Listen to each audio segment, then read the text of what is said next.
नमस्कार मित्रों, मैं रश्मि कुशवाहा अपने YouTube चैनल में आप सभी का स्वागत करती हूँ। आज हम प्रेमचंद जी की कहानी नशा का वाचन करेंगे। आइए शुरू करते हैं। ईश्वरी एक बड़े जमींदार का लड़का था और मैं एक गरीब क्लर्क का, जिसके पास मेहनत मजदूरी के सिवा और कोई जायदाद ना थी।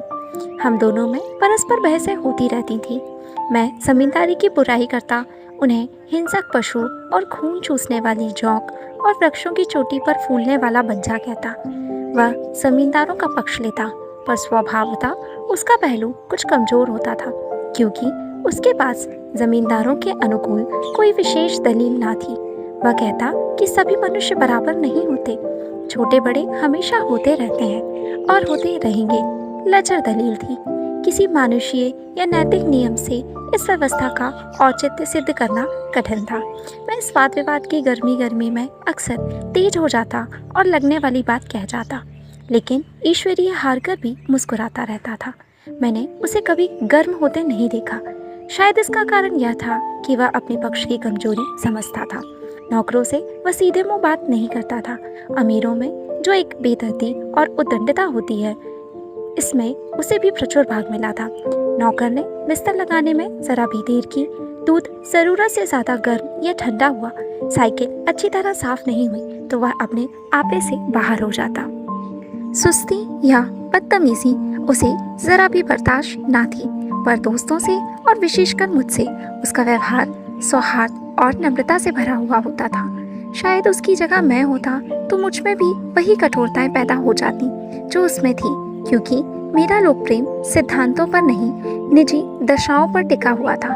लेकिन वह मेरी जगह होकर भी शायद अमीर ही रहता, क्योंकि वह प्रकृति से ही विलासी और ऐश्वर्य प्रिय था। अब की दशहरे की छुट्टियों में मैंने निश्चय किया कि घर ना जाऊंगा। मेरे पास किराए के लिए रुपए ना थे और ना घर वालों को तकलीफ देना चाहता था। मैं जानता हूँ वे मुझे जो कुछ देते हैं वह उनकी हैसियत से बहुत ज्यादा है। उसके साथ ही परीक्षा का ख्याल था। अभी बहुत कुछ पढ़ना है।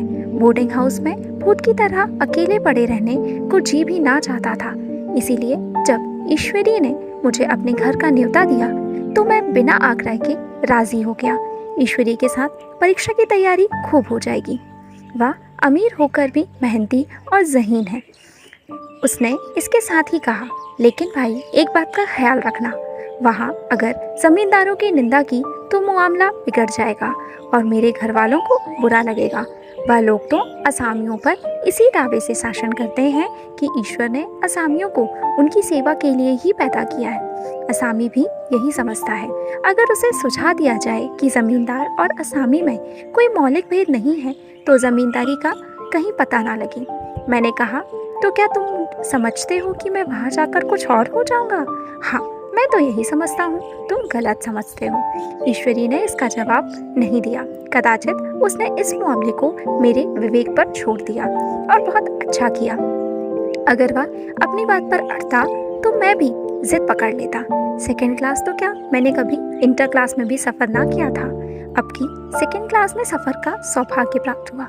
गाड़ी तो 9 बजे रात को आती थी, पर यात्रा के हर्ष से हम शाम को स्टेशन जा पहुँचे।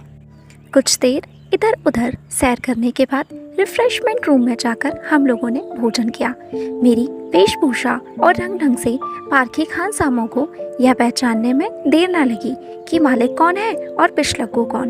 लेकिन ना जाने क्यों मुझे उनकी गुस्ताखी बुरी लग रही थी। पैसे ईश्वरी की जेब से गए। शायद मेरे पिता को जो वेतन मिलता है उससे ज्यादा इन खानसामों को इनाम इकराम में मिल जाता हूँ। एक अठन्नी तो चलते समय ईश्वरी ही ने दी। फिर भी मैं उन सबों से उसी तत्परता और विनय की उपेक्षा करता था जिससे वे ईश्वरी की सेवा कर रहे थे। ईश्वरी के हुक्म पर सबके सब दौड़ते हैं, लेकिन मैं कोई चीज मांगता हूँ तो उतना उत्साह नहीं दिखाते। मुझे भोजन में कुछ स्वाद ना मिला। यह भेद मेरे ध्यान को संपूर्ण रूप से अपनी ओर खींचे हुए था। गाड़ी आई, हम दोनों सवार हुए।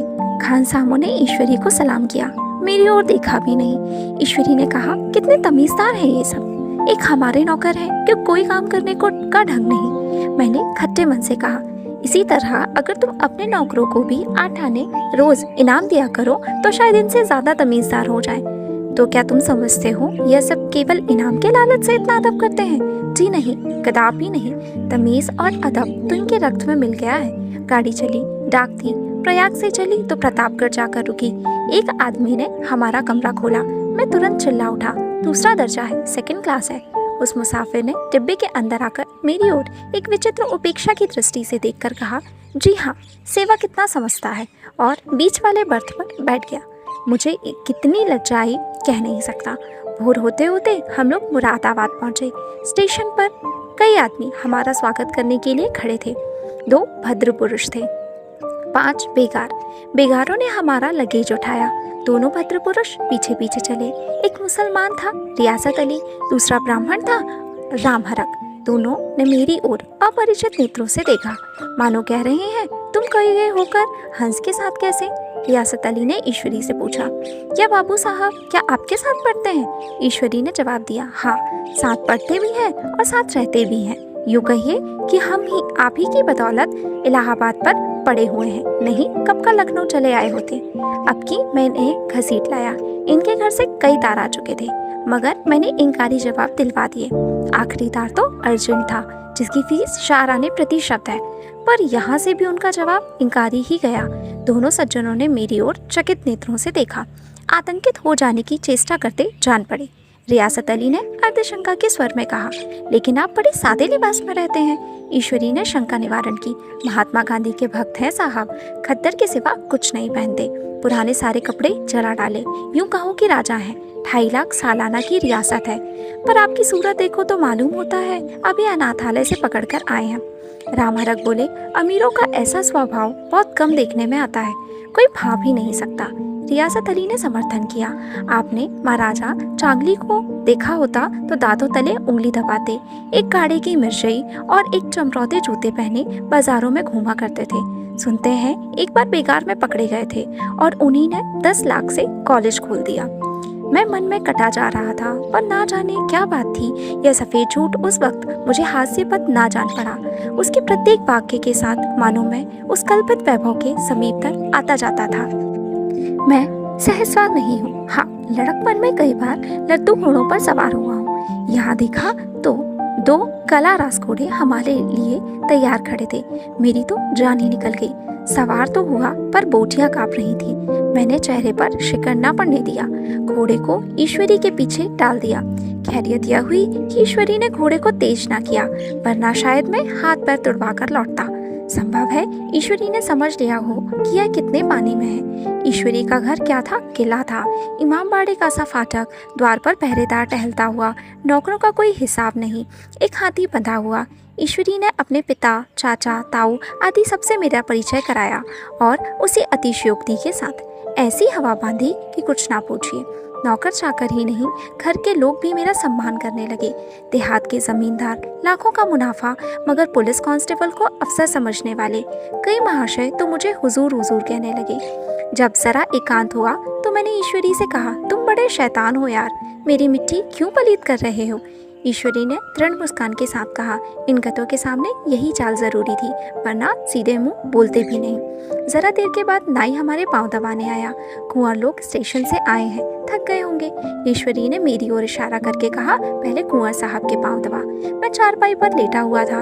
मेरे जीवन में ऐसा शायद ही कभी हुआ हो कि किसी ने मेरे पांव दबाए हों। मैं इसे अमीरों के चोचले, रईसों का गधापन और बड़े आदमियों की उठमर्दी और जाने क्या क्या कहकर ईश्वरी का परिहास किया करता, और आज मैं पोथड़ों का रईस बनने का स्वांग भर रहा था। इतने में 10 बज गए। पुरानी सभ्यता के लोग थे। नई रोशनी अभी केवल पहाड़ की चोटी तक ही पहुंच पाई थी। अंदर से भोजन का बुलावा आया। हम स्नान करने चले। मैं हमेशा अपनी धोती खुद छांट लिया करता हूँ, मगर यहाँ मैंने ईश्वरी की ही भांति अपनी धोती भी छोड़ दी। अपने हाथों अपनी धोती छाटते शर्मा रही थी। अंदर भोजन करने चले। हॉस्टल में जूते पहले मेज पर जा डटते थे। यहाँ पाँव धोना आवश्यक था। कहार पानी लिए खड़ा था। ईश्वरी ने पाँव बढ़ा दिए, कहार ने उसके पाँव धोए। मैंने भी पाँव बढ़ा दिए, कहार ने मेरे पाँव भी धोए। मेरा यह विचार ना जाने कहाँ चला गया था। सोचा था वहाँ देहात में एकाग्र होकर खूब पढ़ेंगे, पर यहाँ सारा दिन सैर सपाटे में कट जाता था।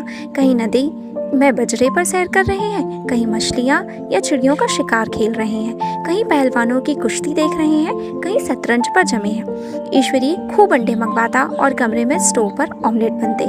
नौकरों का एक जत्था हमेशा घेरे रहता। अपने हाथ पांव हिलाने की कोई जरूरत नहीं, केवल जवान हिला देना काफी है। नहाने बैठो तो आदमी नहलाने को हाजिर, लेटो तो आदमी पंखा झलने को खड़े। मैं महात्मा गांधी का कुंवर चेला मशहूर था। भीतर से बाहर तक मेरी धाक थी।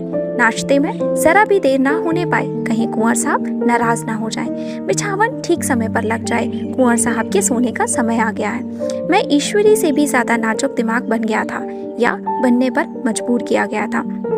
ईश्वरी अपने हाथ से बिस्तर बिछा ले, लेकिन कुंवर मेहमान अपने हाथों से कैसे अपना बिछावन बिछा सकते हैं? उनकी महानता में बट्टा लग जाएगा। एक दिन सचमुच यही बात हो गई। ईश्वरी घर में था। शायद अपनी माता से कुछ बातचीत करने में देर हो गई। यहाँ 10 बज गए। मेरी आंखें नींद से छपक रही थी, मगर बिस्तर कैसे लगाऊं? कुंवर जो ठहरा। कोई 11:30 बजे मेहरा आया। बड़ा मुंह लगा नौकर था। घर के धंधों में मेरा बिस्तर लगाने की उसे सुधि ना रही। जब याद आई तो भागा हुआ आया। मैंने ऐसी डांट बताई कि उसने भी याद किया होगा। ईश्वरी मेरी डांट सुनकर बाहर निकल आया और बोला, तुमने बहुत अच्छा किया। यह सब हरामखोर इसी व्यवहार के योग्य हैं।